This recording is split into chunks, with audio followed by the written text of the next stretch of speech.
Hi everyone, मेरा नाम प्रीतम है और आज आपको जो किस्सा मैं सुनाने वाला हूँ, ये किस्सा मेरे साथ तो नहीं हुआ है, पर हाँ, ये मेरे एक कज़न के साथ हुआ था। पर जब मैं ये किस्सा अपने कज़न से सुनता हूँ तो मुझे ये यकीन हो जाता है कि उस रात उसके ऊपर क्या बीती होगी। मैं एमपी के ग्वालियर शहर का रहने वाला हूँ और हमारा ये शहर पूरे भारत में कई चीज़ों के लिए मशहूर है, जैसे कि फूल बाग, सराफा बाजार या फिर रानी लक्ष्मीबाई की समाधि। और शायद सबसे मशहूर जगह यहाँ का किला है, यानी ग्वालियर फोर्ट। ग्वालियर फोर्ट इस शहर के ऊपर कई सदियों से नजर रखे हुए है। इस शहर और इस किले ने न जाने कितने राजाओं का शासन देखा है और देखी है न जाने कितनी जंगें। इस किले को हासिल करने के लिए न जाने कितनी जंगें हुई है और उन जंगों में अनगिनत मौतें। जहां भी ऐसी अनगिनत मौतें हुई हो, वहां आपको कुछ ऐसा जरूर महसूस होगा जो कि सामान्य से कुछ अलग हो। और ये किस्सा भी ग्वालियर फोर्ट के उन हजारों किस्सों में से एक है। ये घटना है साल 2000 की और इस वक्त मेरा कजिन भानु लगभग 22 साल का था। मेरे कजिन भानु का परिवार ग्वालियर शहर में कपड़ों का बहुत ही पुराना एक व्यापार करता है और ये लोग बहुत ही संपन्न परिवार से है। तो भानु को कभी भी बचपन से पैसों की कमी महसूस नहीं हुई है और हमेशा ही उसके दोस्त और उसके शौक बहुत रईसों वाले रहे हैं। भानु के दो बहुत ही जिगरी दोस्त हुआ करते थे, किरण और अमित। भानु की ही तरह ये दोनों भी बहुत ही अमीर और संपन्न परिवार से थे। इन दोस्तों के शौक भी उस जमाने में बहुत अलग हुआ करते थे। इन्हें पसंद था रात रात भर गाड़ियों में घूमना और कभी कभी थोड़ी बियर भी पी लेना। ये घटना भी एक गर्मी के समय की है और एक शाम को ये सारे दोस्त अपनी दुकान बंद करके मिलते हैं। इस वक्त लगभग रात के 9 बज रहे थे। तो तय ये होता है कि सारे दोस्त रात को 11 बजे भानु के घर के बाहर मिलेंगे। सारे दोस्तों को अलग अलग जिम्मेदारी दी गई। भानु को बियर खरीद के रखनी थी, तो किरण को चिकन बना के लाना था और अमित को उस रात ड्राइव करने का जिम्मा मिला था। ठीक रात को 11 बजे भानु के घर के नीचे हॉर्न बजता है। उस समय सबके पास मोबाइल फोन्स तो नहीं हुआ करते थे आज की तरह।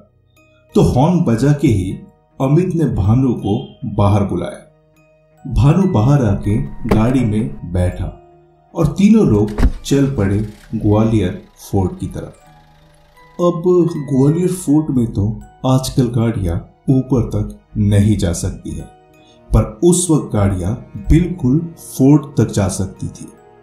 इस शहर और इस फोर्ट को जो लोग जानते हैं वो जानते हैं यहाँ पे एक जगह है जहाँ पे ये शाम को लाइट एंड साउंड शो होता है और ये शो इस किले का इतिहास बताता है अमिताभ बच्चन जी की आवाज में। तो बिल्कुल इसी जगह पे लगभग रात को 12 बजे पहुंचे ये तीनों दोस्त। अब इन तीनों दोस्तों में से किरण जो था, उसके पास एक ताकत थी और वो ये कि वो आत्माओं से बात कर सकता था और उसके अंदर आत्माएं भी आया करती थी। ये तीनों दोस्त वहां पहुंच के अब बस बियर पीना शुरू करते हैं। बातें करते हुए लगभग रात के 1 बज गए और तभी इन्हें एक आवाज आती है। ये आवाज ऐसी थी कि जैसे किसी बिल्ली की हो, मगर साथ ही में एक औरत की रोने की भी आवाज आ रही थी। ग्वालियर फोर्ट से पूरे शहर का नजारा जो कि बहुत ही सुहाना होता है, बस एक ही पल में ये जगह और ये वातावरण बिल्कुल डरावना बन गया। भानु और अमित ने एक दूसरे को देखा और कुछ सोच ही रहे थे कि अचानक किरण की आवाज आई और वो बोला, ये कोई बहुत ही गलत आ गई है। कुछ सेकंड्स के लिए यहां पूरी तरह सन्नाटा फैल जाता है और फिर एक चीज की टूटने की आवाज आती है और साथ ही किरण की एक जोर की चीख भी आती है। भानु और अमित दौड़ के किरण के पास गए तो उन्होंने देखा कि उसका दाया पैर एकदम टेढ़ा हो गया है और ये आवाज जो उन्हें सुनाई दी थी ये उसके पैर की टूटने की आवाज थी। अमित कुछ बोलने ही वाला था कि किरण के मुंह से एक औरत की आवाज आई और वो जोर जोर से हंसने लगा। भानु और अमित भले ही कभी भी किरण की बात का विश्वास नहीं करते थे और वो ये समझते थे कि किरण ये सब झूठ ही कहता है कि उसके अंदर आत्माएं आ सकती है, पर उस समय उन्हें यकीन था कि ये किरण मजाक नहीं कर रहा होगा।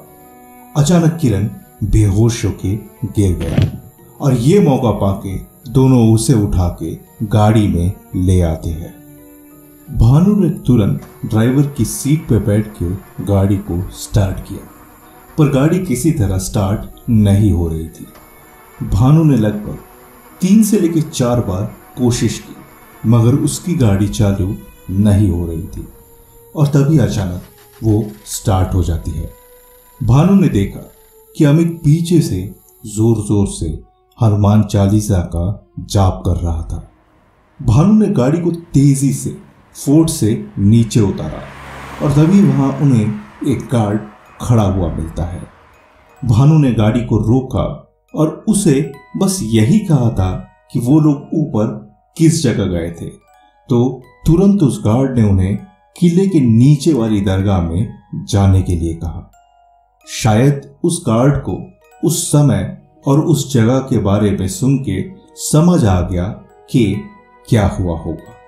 बहरहाल जब गाड़ी इस दरगाह के अंदर लाई गई तो किरण एकदम गुस्से से उठता है और उसने फिर एक भयानक औरत की आवाज में कहा, मुझे यहाँ से ले चलो, मुझे यहाँ नहीं रहना है, ले चलो मुझे, तुम लोग इसे बचा नहीं पाओगे, ले चलो मुझे। ये कहते ही किरण बेहोश होके गिर गया। भानु और अमित वहां किरण को लेके अगले कई घंटों तक बैठे रहे जब तक उजाला नहीं हो जाता है। उजाला के साथ साथ ही किरण को होश आ गया और वो अब बिल्कुल ठीक था, बस बहुत ज्यादा दर्द में, क्योंकि उसका पैर जो टूटा था। किरण को वहां से हॉस्पिटल ले जाया गया जहां के उसके पैर पे प्लास्टर होता है। भानु ने घर जाते ही ये बात अपने पूरे परिवार को बताई और ये सुन के उसकी दादी ने वहां एक पंडित जी को बुलाया जो कि इन तीनों लड़कों को देखता है। पंडित जी ने कहा, जो भी चीज इनके पीछे पड़ी थी वो अब उनके पीछे नहीं है, क्योंकि वो आत्मा जो थी वो उस फोर्ट के इलाके से जुड़ी हुई थी। यानी जैसे जैसे आप उस फोर्ट के दूर जाएंगे तो इस आत्मा की ताकत कम होते होते खत्म हो जाएगी। पंडित जी इन तीनों लड़कों को यह सलाह देते हैं कि वो जहां तक हो सके फोर्ट पे आगे से न जाए। मुझे ये बात पता चली थी भानु से जब उसने मुझे ये किस्सा सुनाया था। आज भानु का वो दोस्त किरण इस दुनिया में नहीं है, क्योंकि उसकी रहस्यमयी हालत में मौत हो गई थी। आज तो इस किस्से को लगभग 22 साल हो चुके हैं, मगर आज भी जब भानु इस किस्से को सुनाता है तो उसकी आंखों में साफ तौर से दिखाई देता है वो खौफ और वो बात कि ये किस्सा बिल्कुल सच है, सच है, सच है, सच है, सच है।